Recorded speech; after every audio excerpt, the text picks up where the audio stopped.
इन्फोसिसचे संस्थापक नारायण मूर्ती यांनी काही दिवसांपूर्वी एका पॉडकास्टमध्ये विधान केलं आहे की आपल्या इथल्या तरुणांनी आठवड्याला 70 तास काम करायला हवं.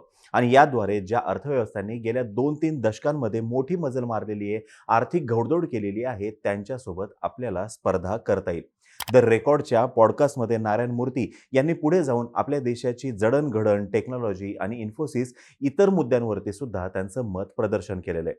पण 70 तास काम करण्यासंदर्भात त्याने जे मत व्यक्त केलेलं आहे त्याच्यावरून मोठ्या प्रमाणात वादविवाद होताना दिसत आहेत.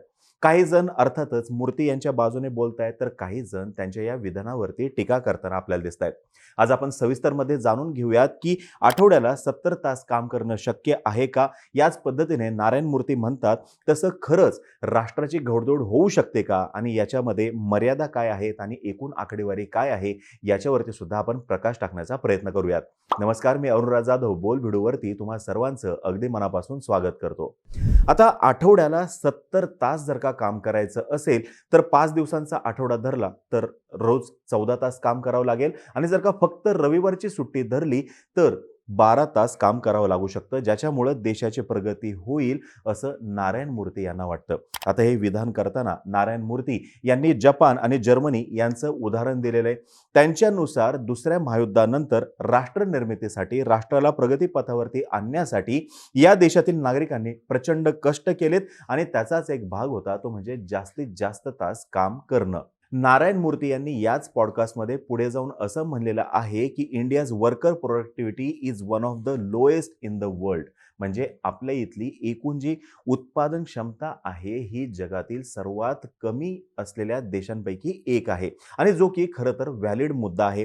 लो प्रोडक्टिव्हिटीमुळं आउटपुट कमी होतं, स्टँडर्ड ऑफ लिव्हिंग जे आहे हे सुद्धा घसरतं.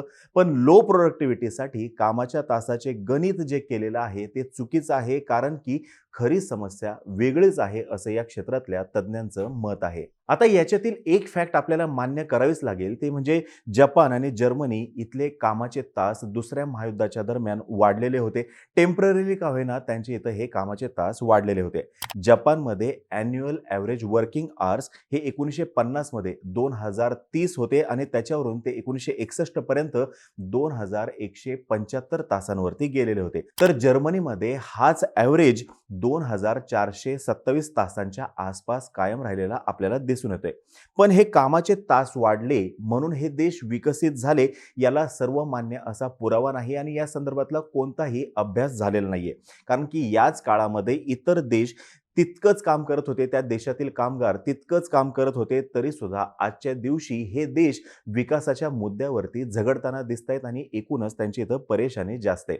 आज या देशातील कामगारांचे कामाचे तास कमी होत गेलेले असले तरी सुद्धा त्या देशातील पर कॅपिटा इन्कम जे आहे हे वाढत गेलेले आहे, जे सत्य आहे. आणि आपण बघू शकतो की आजच्या दिवशी जर्मनीमध्ये नेमकी कशी परिस्थिती आहे, जपानमध्ये कशी परिस्थिती आहे.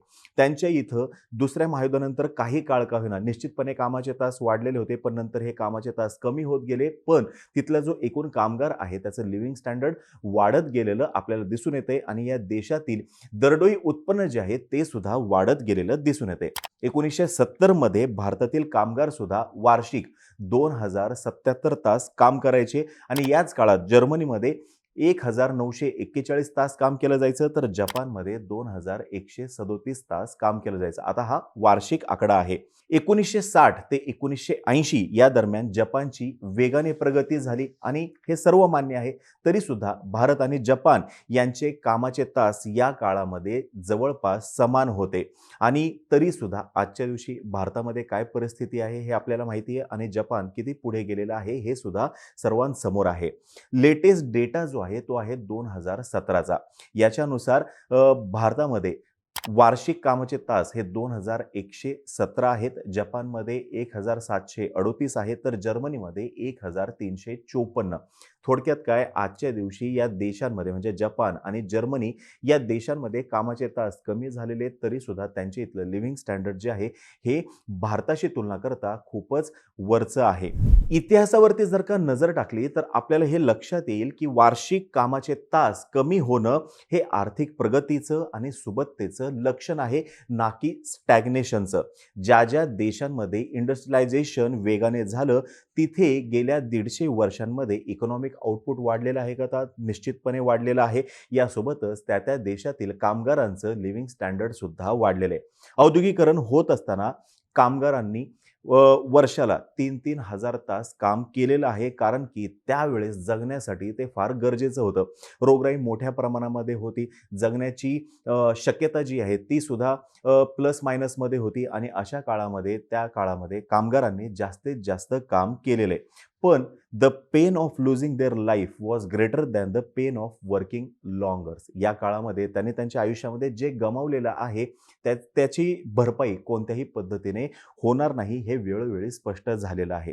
पण ग्रोथ झाली का? तर निश्चितपणे झाली. लिव्हिंग स्टँडर्ड वाढलं का? तर निश्चितपणे वाढलं. पण हे सर्व करत असताना आजच्या काळामध्ये तरी जास्तीत जास्त तास काम करणं गरजेचं नाही, असं या क्षेत्रातील अभ्यासकांचं मत आहे. सध्या कमी तास काम केलं जातंय. कमी तास काम केलं गेलं तरी सुद्धा आउटपुट जास्त आहे. लिव्हिंग स्टँडर्ड सुद्धा वाढलेलं आहे. प्रोडक्टिव्हिटी सुद्धा वाढलेली आपल्याला दिसून येते आणि यामागचं सगळ्यात महत्त्वाचं कारण म्हणजे आता काम करत असताना तंत्रज्ञानाचा जास्तीत जास्त वापर केला जातो. यासोबतच सहाय्य करण्यासाठी इतर वस्तूंचा सुद्धा वापर केला जातो. आता वरती आपण जी काही मांडणी केलेली आहे त्याच्यामध्ये जो काही डेटा आहे त्याच्यावरून आपल्याला स्पष्टपणे हे लक्षात येतंय की भारतीय कामगार किंवा भारतातील काम करणारे जे व्यक्ती आहेत हे कामाच्या तासामध्ये इतर देशांशी तुलना करता कमी नाही आहेत. तर कमी कुठे आहे? तर भांडवलामध्ये निश्चितपणे कमी आहे. पुरेसं भांडवल उपलब्ध नाहीये. 2015 मधील डेटा जर का आपण पाहिला तर भारतीयांची प्रोडक्टिव्हिटी जी आहे प्रति तास $6 आसपास आहे. याच वेळेस जपानमधली जी आहे ती प्रति तास $36 आसपास, तर अमेरिकेमधली $60 आसपास आपल्याला दिसून येते. यामुळेच विषय तासांचा नाहीये तर विषय भांडवलाचा आहे, इन्व्हेस्टमेंटचा आहे आणि इथेच नेमकी कमतरता आहे. अजून एक मुद्दा या ठिकाणी आपण लक्षात घेणं गरजेचं आहे की फक्त तासाचा विषय मांडून चालणार नाहीये. तर जो काही एकूण पगार आहे गेल्या काही वर्षांमध्ये किती वाढलेला आहे किंवा तितकाच राहिलेला आहे का याच्यावरती सुद्धा नजर टाकणं गरजेचं आहे. नारायण मूर्ती यांचं जे स्टेटमेंट आलं त्याच्यावरती खूप साऱ्या जणांचे खाली कमेंट्स येत होत्या. त्याच्यामधली एक कमेंट फार महत्त्वाची आहे. एका टेकीने केलेली. त्यांच्यानुसार 1999 मध्ये त्यांची फर्स्ट आय-टी मधली सॅलरी ही 29,000 प्रति महिना होती. त्यावेळेस त्यांचं पॅकेज 3.55 लाखाच्या आसपास होतं. तर 2023 मध्ये आजच्या दिवशी सुद्धा फ्रेशर्सला 3.72 लाख याच्या आसपासच पॅकेज मिळताना दिसतंय आणि थोडक्यात हे एका पद्धतीचं एक्सप्लॉयटेशन आहे. इतक्या वर्षांमध्ये या पॅकेजमध्ये असं भरीव अशी काही वाढ झालेली नाहीये असं त्यांना म्हणायचंय. यावेळेसच अशोक खेमका यांनी सीईओ जे आहेत कंपन्यांचे त्यांचे पॅकेजेस आणि जे फ्रेशर्स आहेत त्यांच्या पॅकेजेसची तुलना केलेली आहे. आता इन्फोसिसचं जर का आपण उदाहरण घेतले, इथले सीईओ जे आहेत यांचं 2012 मध्ये पॅकेज होतं 80 लाख, 2022 मध्ये ते 80 कोटीच्या आसपास आहे. तर फ्रेशर्सचं 2012 मध्ये पॅकेज होतं 2.25 लाखांच्या आसपास, जे 2012 मध्ये 3.5 लाखांच्या आसपास आल्याचं आपल्याला दिसून येते. विप्रो कंपनीचं जर का आपण बघितलं तर तिथे सुद्धा सीईओचं पॅकेज 2012 मध्ये 5 कोटींच्या आसपास आहे, जे 2022 मध्ये 64 कोटीपर्यंत आलेलं आहे. याच वेळेस फ्रेशर्सचं पॅकेज 2012 मध्ये 2.5 लाखांच्या आसपास होतं, जे की 3.5 लाखांच्या आसपास आलेलं आहे. TCS कंपनीमध्ये सुद्धा सीईओ जे आहेत त्यांचं पॅकेज 2012 मध्ये 8 कोटींच्या आसपास होतं, जे की 2022 मध्ये 34 कोटींच्या आसपास आहे आणि फ्रेशर्सचं पॅकेज 2012 मध्ये 1.5 लाखांच्या आसपास होतं, जे की आता 4 लाखाच्या आसपास आलेलं आहे. म्हणजेच काय, सीईओचा पगार फ्रेशर्सची तुलना करता 2000 पटीहून अधिक आहे हे या ठिकाणी स्पष्ट होताना दिसतंय. मग कामाच्या तासांची जी सक्ती आहे ही फक्त आणि फक्त कामगारांनाच कशा संदर्भात असा सुद्धा प्रश्न विचारला जातोय. याच वेळी अजून एक मांडणी अशी केली जाते की विषय फक्त तासांचा नाहीये तर विषय आहे कॅपिटलचा आणि विषय आहे हार्ड वर्किंगचा किंवा स्मार्ट वर्किंगचा. डेली 14 तास काम करणं हे एका प्रकारे ओव्हरटाईम करण्यासारखंच आहे. 8-10 तास हे डेली काम आहे, त्याच्यावरती जे जे काम केलं जाईल हे ओव्हरटाईम केल्यासारखं आहे. मग ओव्हरटाईम जर का केला तर राष्ट्रांची प्रगती होईल हे नारायण मूर्ती यांनी सांगितलेलं आहे. पण त्याच्यातून उद्भवणारे जे प्रॉब्लेम्स आहेत त्याचा सुद्धा विचार होणं गरजेचं आहे. तब्येतीचे विषय मोठ्या प्रमाणात वाढू वाढू शकतात. एन्झायटी जी आहे ती सुद्धा होऊ शकते. सोशल लाईफ जी आहे ही सुद्धा पूर्णपणे डिस्टर्ब होऊ शकते. फॅमिली लाईफ सुद्धा डिस्टर्ब या निमित्ताने निश्चितपणे होणार आहे. कारण की 14 तास जर का कंपनीमध्ये काम करायचं आहे, तर घरी फक्त कुलूप उघडायला यायचं आणि कुलूप बंद करायला यायचं असंच या ठिकाणी होऊन जाईल. कारण की ज्या ठिकाणी आय-टी कंपनीज आहेत, म्हणजे आय-टी कंपनीचंच आपण या ठिकाणी उदाहरण घेऊयात, कारण की नारायण मूर्ती बोललेले आहेत. तर आय-टी कंपन्या आणि तिथल्या आजूबाजूचं ट्रॅफिक जर का बघितलं, तर 14 तास काम करणं हे प्रॅक्टिकली शक्य आहे का? हा सुद्धा महत्त्वाचा मुद्दा या ठिकाणी आपल्याला दिसून येतोय.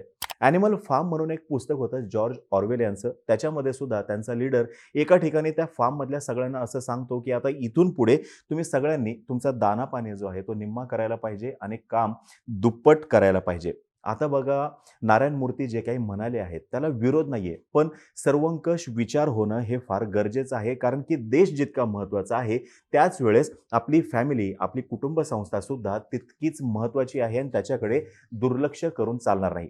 नारायण मूर्ती यांचा उद्देश प्रामाणिक जरी असला, तरी सुद्धा स्टेटमेंट करताना त्यांनी जर्मनी आणि जपानसोबत केलेली तुलना चुकीची आहे असं अभ्यासक सांगतायत. आणि मूळ समस्या ही तासाची नाही, तर मूळ समस्या ही कॅपिटल आणि इन्व्हेस्टमेंट याची आहे, हे सुद्धा सांगितलं जातंय.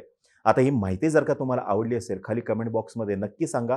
70 तास काम करणं शक्य आहे का? या संदर्भात तुमचं मत काय आहे? हे सुद्धा खाली कमेंट बॉक्समध्ये नक्की सांगा. तोपर्यंत आम्हा सर्वांचे व्हिडिओ जास्तीत जास्त लोकांपर्यंत पोहोचवा आणि चॅनलला सबस्क्राईब करायला तेवढं विसरू नका. धन्यवाद.